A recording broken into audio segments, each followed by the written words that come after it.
네, 57위가 1위를 이겼습니다. 공이 둥글다는 말을 다시 한번 실감했는데요. 한밤중에 국민들을 열광하게 만든 독일전 분석해보겠습니다. 신문선 명지대 기록정보과학 전문대학원 교수 연결합니다. 교수님 안녕하세요. 네, 안녕하세요. 우리가 이겼습니다. 이겼죠. 정말 많이 놀라셨죠? 사실은 예견은 좀 했었어요. 진짜요? 그럼요. 왜냐하면 경기가 끝나면 결과 뒤에는 흔적을 남기는데 예. 그 흔적 뒤에는 데이터를 또 남기거든요. 독일 대표팀은 이번 월드컵을 준비하는 과정에서 사실은 그 무딘 전차, 네. 그러니까 늙은 전차 뭐 이런 표현은 좀 사실은 좀 경계를 해야 되겠지만 예. 굉장히 어떻게 보면 경기력 지수가 떨어져 있던 것을 볼 수 있었거든요. 제가 한 가지만 얘기를 할게요. 예.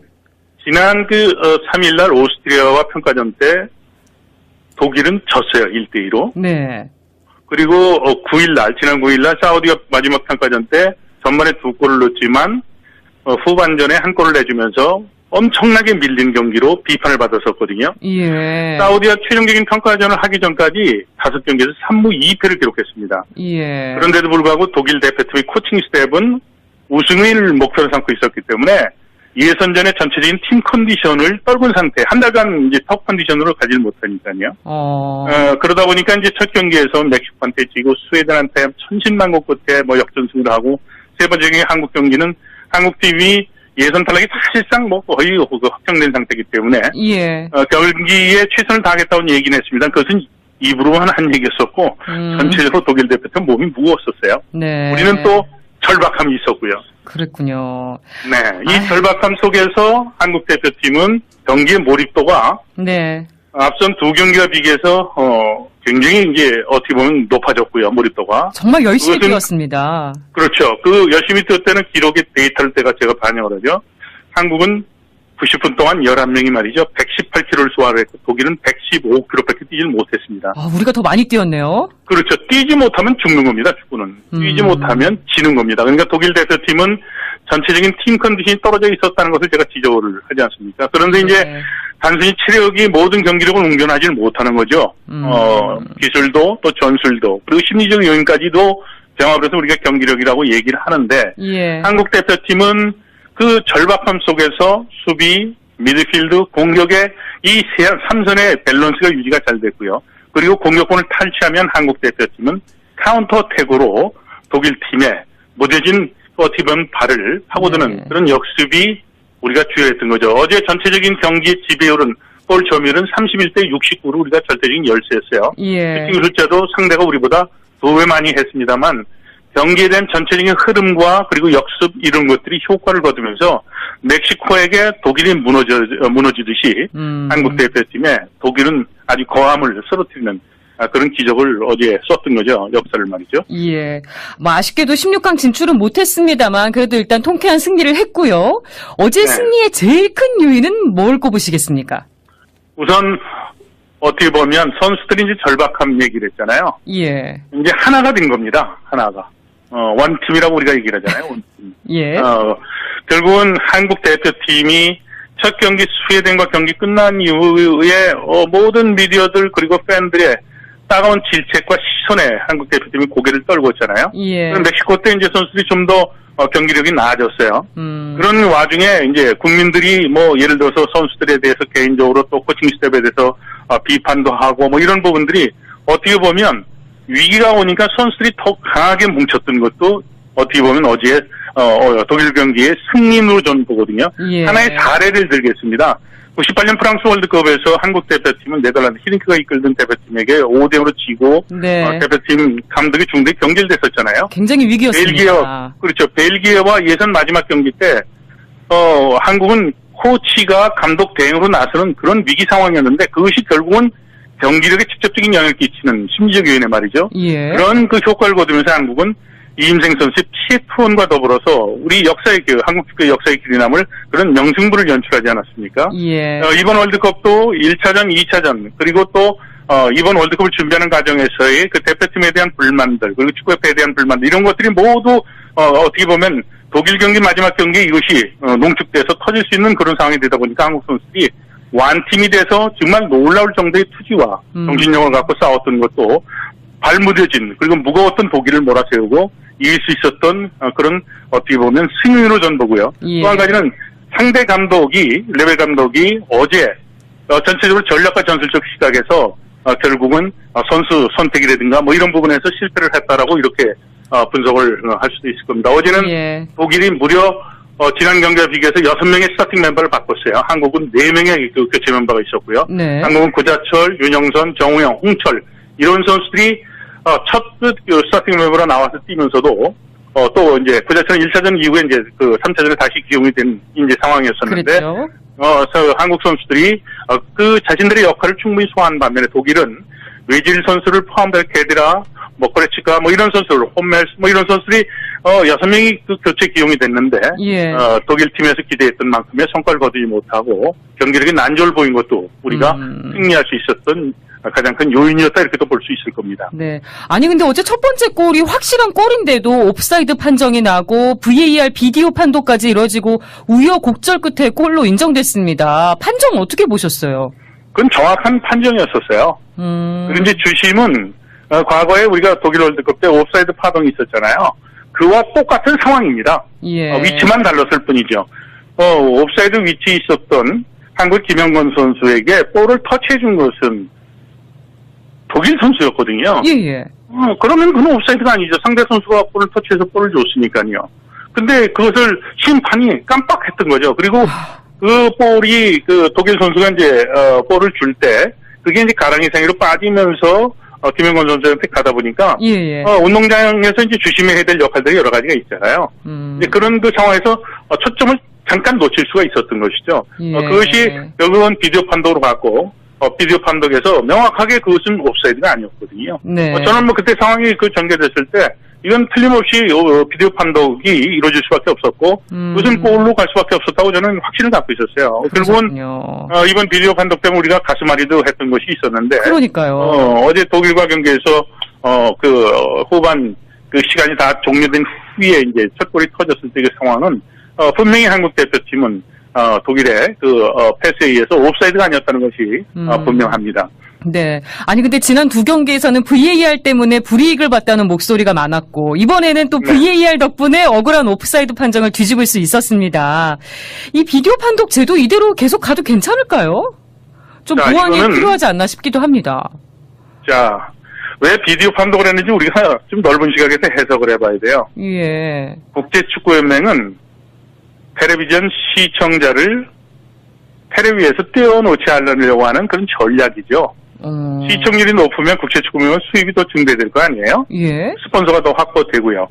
그리고 이번 어디 보면 비디오 판독에 우리 이제 시각에서 보면 좀 아쉬움도 있었지만 전체적인 월드컵에 어떻게 보면 흥행의 성공적인 요인도 있었던 것을 우리가 잘 봐야 돼요. 그것은 예선전에 0대0 무승부가 지금까지는 이제 한 경기 정도가 나왔는데요. 예. 결국은 많은 골이 양산되고 있잖아요. 페널티킥이 경기당 계속 나오고 있고요. 그렇습니다. 그리고 이제 비디오 판독이 이렇게 준엄하게 이제 적용이 되면 수비수들이 공격수를 손을 쓴다든가 그렇지만 트렁크를 잡는다든가 그렇지만 골을 넣지 못하게 하는 방해 행위에서 이제는 자유스럽지 못하게 되죠. 예. 그런 골이 많이 터지면 시청자들은 텔레비전에 더 어떻게 보면 시선을 집중해서 볼 수밖에 없는 그런 상황이 되고요. 어찌됐든 예. 우리 식의 해석에서 우리가 불이익을 당했다 이런 시각보다는 세계 축구는 이제 상업적인 어떤 그 큰 틀에서 이것을 변화를 해가고 있고 한 가지 제가 이제 월드컵 끝나는 시점에서 이야기하고 싶은 것은 대한민국의 축구 판정의 기준, 심판의 판정 기준은 이젠 국제적 시각에 맞춰서 적용을 해야만 월드컵 본선에 가서 우리가 불이익이라든가 또 중요한 경기 때 페널티를 내주지 않는 그런 현명한 지혜를 비디오 판독을 통해서 우리가 어떻게 보면 교훈으로 삼을 필요가 있다고 생각합니다. 네. 이번 월드컵에서 멀티골 기록한 손흥민 선수 얘기하지 않을 수 없는데 정말 잘했죠, 어제. 그럼요. 손흥민 선수는 이제 한국을 대표하는 선수에서 월드클래스의 선수로 이제 발돋움을 하는 거예요. 예. 어떻게 보면 이제 독일과 경기에서 손흥민 선수가 두 번째 골, 이건 두고두고 아마 월드컵 역사의 영상에 나올 거예요. 골키퍼가 없는 상태에서 넣었습니다. 그렇죠. 세계 최고의 넘버원 골키퍼가 노이어 골키퍼입니다. 예. 1대1로 뒤진 상황에서 노이어 골키퍼는 어떻게든지 공격에 도움을 주기 위해서 골문을 비고 필드 플레이처럼 나오지 않았어요. 예. 그래서 한국 선수들이 다 파악을 해서 볼을 이제 중간에서 끊어서 골문 쪽으로 롱패스를 했고 예. 손흥민 선수가 100m를 빠른 속도로 이제 질주하듯이 말이죠. 풀스피드로 뛰어서 그것을 충분히 골문에 넣었던 손흥민 선수의 추가골의 모습. 너무 명장면이었어요. 네. 독일 축구가 그동안 아시아 축구에 아주 절대적인 강세를 보였었거든요. 네. 이것은 손흥민 선수의 승리이기도 하지만 아시아를 대표한 한국 축구가 이제는 독일을 포함해서 유럽의 어떤 강호 팀도 우리가 아시아 축구가 이길 수 있다. 한국은 이제 월드컵 무대에서 3대륙이 아니라 주연으로 도약할 수 있다는 그런 희망의 메시지가 아닌가 이런 생각을 좀 해봤어요. 네. 이번 월드컵 최대 수확이 골키퍼 조현우 선수라는 말도 나옵니다. 조 선수의 활약 어떻게 평가하십니까? 조현우 어제 그 경기가 끝나고 조현우 선수는 경기 MOM, MVP가 됐잖아요. 예. 조현우 선수는 이번 예선 3경기를 어떻게 보면 활약한 종합적인 평가에서 어떻게 보면 어제 독일이죠. 독일은 노이어 선수를 망신을 당했습니다만 세계적인 골키퍼와 비교했을 때 최고 활약 점수를 받았거든요. 너무 잘했습니다. 그럼요. 이번 월드컵에서 스웨덴, 멕시코 그리고 독일 경기에 이어지는 과정에서 조현우 선수의 활약은 한국 대표팀 그동안 월드컵 때마다 얼마나 골키퍼 때문에 가슴 졸이고 이 마음에 상처를 입고 그랬었어요. 예. 이런 부분에서 어떻게 보면 조현우 선수는 한국 축구의 새로운 어떻게 보면 골키퍼에 대한 희망을 갖게 하는 그런 좋은 활약을 펼치지 않을까 이런 생각이 듭니다. 어찌됐든 조현우 선수는 이번 월드컵에서 한국 대표팀에서 손흥민 선수와 더불어서 가장 국민들로부터 주목을 받았던 선수가 아닌가 이렇게도 예. 또 평가를 할 수 있겠죠. 네. 우리 축구대표팀 2022년 카타르 월드컵도 준비를 해야 됩니다만 그에 앞서서 근본적으로 우리 축구의 좀 체계적인 변화도 필요하지 않나 싶습니다. 어떻게 보세요? 자, 이번 월드컵을 제가 준비하는 과정 또 대기간 동안 제가 많은 고민과 그리고 또 미래에 대한 그 생각을 했었는데 예.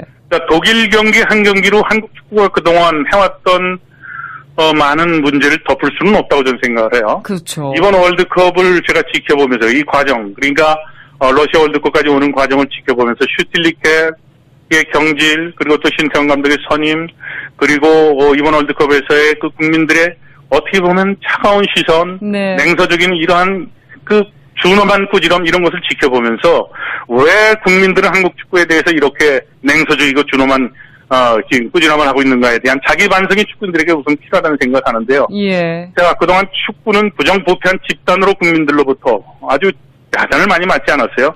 승부조작 그리고 축구가 갖고 있는 모든 스포츠가 갖고 있는 스포츠의 공정성까지도 훼손됐다는 이러한 국민적인 비판에 대해서 이제 한국 축구는 개혁을 해야 됩니다. 예. 이번 월드컵을 통해서 저는 하나의 희망을 볼 수 있었던 것은 이영표, 박지성, 안정환 해설위원이 쓴소리를 마다하지 않는 이런 부분에서 예. 결국은 한국 축구의 변화의 중심엔 사람이 있는 거고요. 그 사람의 중심에 바로 축구인들이 있는 거거든요. 네. 축구협회는 이번 월드컵에 준비하는 과정에 여러 가지 문제점, 그다음에 축구가 부정부패했다는 국민적인 준엄한 꾸지람을 독일 경기의 승리로 이것을 입을 덮듯이 덮을 생각하지 말고요. 국민들의 지금 멀어진 팬심을 어떻게 끌어들여서 한국 축구가 도약을 할 수 있을 것인가에 대한 열린 마음을 갖기를 예. 저는 쓴소리로 이렇게 축구협회에게 이야기를 하고 싶습니다. 네. 지금까지 명지대 신문선 교수와 어젯밤 독일전 분석해봤습니다. 교수님 말씀 잘 들었습니다. 네, 감사합니다. 승리를 했고요. 어제 네. 승리의 제일 큰 요인은 뭘 꼽으시겠습니까? 우선 어떻게 보면 선수들이 이제 절박함 얘기를 했잖아요. 예. 이제 하나가 된 겁니다. 하나가. 원팀이라고 우리가 얘기를 하잖아요. 원팀. 예. 결국은 한국 대표팀이 첫 경기 스웨덴과 경기 끝난 이후에 모든 미디어들 그리고 팬들의 따가운 질책과 시선에 한국 대표팀이 고개를 떨고 있잖아요. 예. 멕시코 때 이제 선수들이 좀 더 경기력이 나아졌어요. 그런 와중에 이제 국민들이 예를 들어서 선수들에 대해서 개인적으로 또 코칭 스텝에 대해서 비판도 하고 이런 부분들이 어떻게 보면 위기가 오니까 선수들이 더 강하게 뭉쳤던 것도 어떻게 보면 어제 독일 경기의 승리로 저는 보거든요. 예. 하나의 사례를 들겠습니다. 98년 프랑스 월드컵에서 한국 대표팀은 네덜란드 히딩크가 이끌던 대표팀에게 5대5로 지고 네. 대표팀 감독이 중대 경질됐었잖아요. 굉장히 위기였습니다. 그렇죠. 벨기에와 예선 마지막 경기 때 한국은 코치가 감독 대행으로 나서는 그런 위기 상황이었는데 그것이 결국은 경기력에 직접적인 영향을 끼치는 심리적 요인에 말이죠. 예. 그런 그 효과를 거두면서 한국은 이임생 선수의 피해 투혼과 더불어서 우리 역사의 한국 축구의 역사의 길이 남을 그런 명승부를 연출하지 않았습니까? 예. 이번 월드컵도 1차전, 2차전 그리고 또 이번 월드컵을 준비하는 과정에서의 그 대표팀에 대한 불만들 그리고 축구협회에 대한 불만들 이런 것들이 모두 어떻게 보면 독일 경기 마지막 경기 이것이 농축돼서 터질 수 있는 그런 상황이 되다 보니까 한국 선수들이 완팀이 돼서 정말 놀라울 정도의 투지와 정신력을 갖고 싸웠던 것도 발무뎌진 그리고 무거웠던 독일을 몰아세우고 이길 수 있었던 그런 어떻게 보면 승리로 전 보고요. 예. 또 한 가지는 상대 감독이 레벨 감독이 어제 전체적으로 전략과 전술적 시각에서 결국은 선수 선택이라든가 뭐 이런 부분에서 실패를 했다라고 이렇게 분석을 할 수도 있을 겁니다. 어제는 예. 독일이 무려 지난 경기와 비교해서 6명의 스타팅 멤버를 바꿨어요. 한국은 4명의 그 교체 멤버가 있었고요. 네. 한국은 구자철, 윤영선, 정우영, 홍철 이런 선수들이 첫 스타팅 멤버로 나와서 뛰면서도 또 이제 구자철은 1차전 네, 57위가 1위를 이겼습니다. 공이 둥글다는 말을 다시 한번 실감했는데요. 한밤중에 국민들을 열광하게 만든 독일전 분석해 보겠습니다. 신문선 명지대 기록정보과학 전문대학원 교수 연결합니다. 교수님 안녕하세요. 네, 안녕하세요. 우리가 이겼습니다. 이겼죠. 정말 많이 놀라셨죠? 사실은 예견은 좀 했었어요. 진짜요? 그럼요. 왜냐면 경기가 끝나면 결과 뒤에는 흔적을 남기는데 예. 그 흔적 뒤에는 데이터를 또 남기거든요. 독일 대표팀은 이번 월드컵을 준비하는 과정에서 사실은 그 무딘 전차, 네. 그러니까 늙은 전차 뭐 이런 표현은 좀 사실은 좀 경계를 해야 되겠지만 예. 굉장히 그 어떻게 보면 경기력 지수가 떨어져 있던 것을 볼 수 있었거든요. 제가 한 가지만 얘기를 할게요. 예. 지난 3일날 오스트리아와 평가전 때 독일은 졌어요. 1대2로. 네. 그리고 지난 9일날 사우디가 마지막 평가전 때 전반에 2골을 넣었지만 후반전에 1골을 내주면서 엄청나게 밀린 경기로 비판을 받았었거든요. 예. 사우디가 최종적인 평가전을 하기 전까지 5경기에서 3무 2패를 기록했습니다. 예. 그런데도 불구하고 독일 대표팀의 코칭 스텝은 우승을 목표로 삼고 있었기 때문에 예선전의 전체적인 팀 컨디션을 떨군 상태, 한 달간 이제 톱 컨디션으로 가지 못하니까요. 그러다 보니까 이제 첫 경기에서 멕시코한테 지고 스웨덴한테 천신만고 끝에 뭐 역전승을 하고 세 번째 경기 한국 경기는 한국 팀이 예선 탈락이 사실상 뭐 거의 확정된 상태이기 때문에 예. 경기에 최선을 다하겠다는 얘기는 했습니다. 그것은 입으로만 한 얘기였었고 전체적으로 독일 대표팀 몸이 무거웠었어요. 네. 우리는 또 절박함이 있었고요. 그랬군요. 네, 이 절박함 속에서 한국 대표팀은 경기의 몰입도가 네. 앞선 2경기와 비교해서 굉장히 이제 어떻게 보면 높아졌고요. 몰입도가. 정말 열심히 뛰었습니다. 그렇죠. 그 열심히 뛰었을 때는 기록의 데이터를 제가 반영을 하죠. 한국은 90분 동안 11명이 말이죠. 118km를 소화를 했고 독일은 115km밖에 뛰지 못했습니다. 우리가 더 많이 뛰었네요. 그렇죠. 뛰지 못하면 죽는 겁니다. 축구는. 뛰지 못하면 지는 겁니다. 그러니까 독일 대표팀은 전체적인 팀 컨디션이 떨어져 있었다는 것을 제가 지적을 하지 않습니까? 그런데 이제 단순히 체력이 모든 경기력을 옮겨나질 못하는 거죠. 기술도 또 전술도 그리고 심리적 요인까지도 병합을 해서 우리가 경기력이라고 얘기를 하는데 예. 한국 대표팀은 그 절박함 속에서 수비, 미드필드, 공격의 이 3선의 밸런스가 유지가 잘 됐고요. 그리고 공격권을 탈취하면 한국 대표팀은 카운터 어택으로 독일 팀에 무뎌진 어떻게 보면 발을 파고드는 그런 역습이 우리가 주요했던 거죠. 어제 전체적인 경기의 지배율은 골 점유율은 31대 69로 우리가 절대적인 열세였어요. 예. 슈팅 숫자도 상대가 우리보다 2배 많이 했습니다만 경기에 대한 전체적인 흐름과 그리고 역습 이런 것들이 효과를 거두면서 멕시코에게 독일이 무너지듯이 한국 대표팀에 독일은 아주 거함을 쓰러뜨리는 그런 기적을 어제 썼던 거죠. 역사를 말이죠. 예. 아쉽게도 16강 진출은 못했습니다만 그래도 일단 통쾌한